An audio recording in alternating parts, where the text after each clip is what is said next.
image must surely suffer.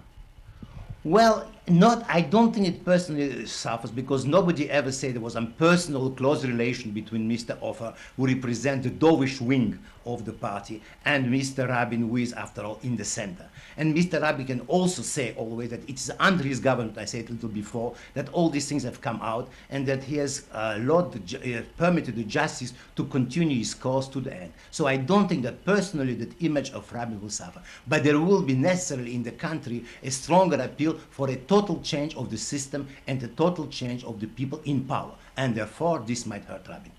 Are you talking now about an electoral reform?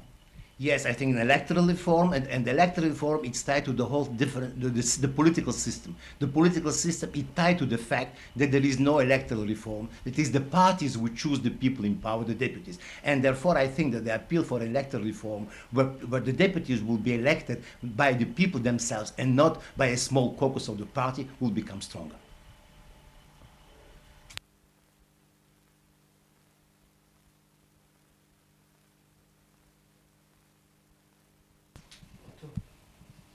Mr. Guiney, what effect will Mr. Offer's death have on Mr. Rabin's efforts to form a caretaker government?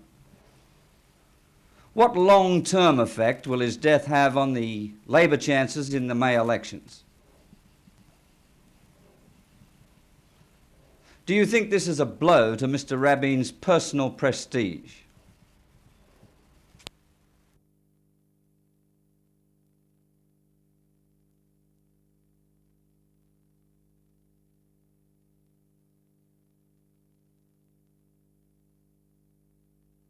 Well, I would say it was already an impossible mission. It becomes even more impossible.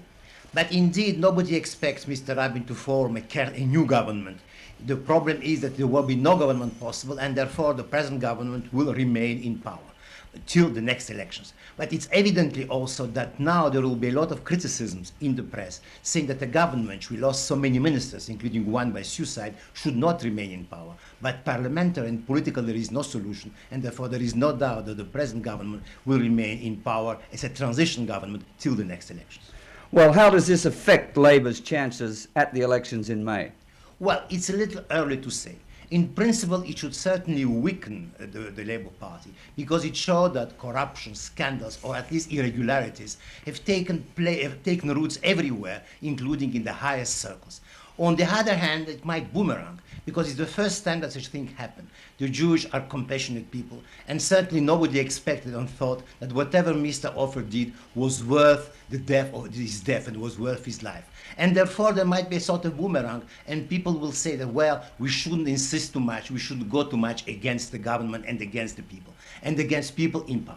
But we should also see that Mr. Rabin can also say, it is true that a lot of things have happened, irregularities and corruption, but on the other hand, under my government, that all these things have been opened, and therefore we have continued to pursue the pursuit of justice till the end. Therefore, in some way, it is against the Labour Party. On the other hand, it is for Rabin government, and he may use it cleverly. But Mr. Rabin's... He was a broken man.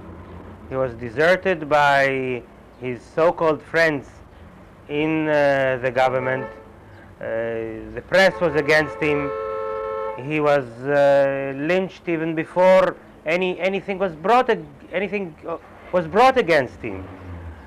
It's a terrible pity. It shows what politics are, the very ugly side of politics.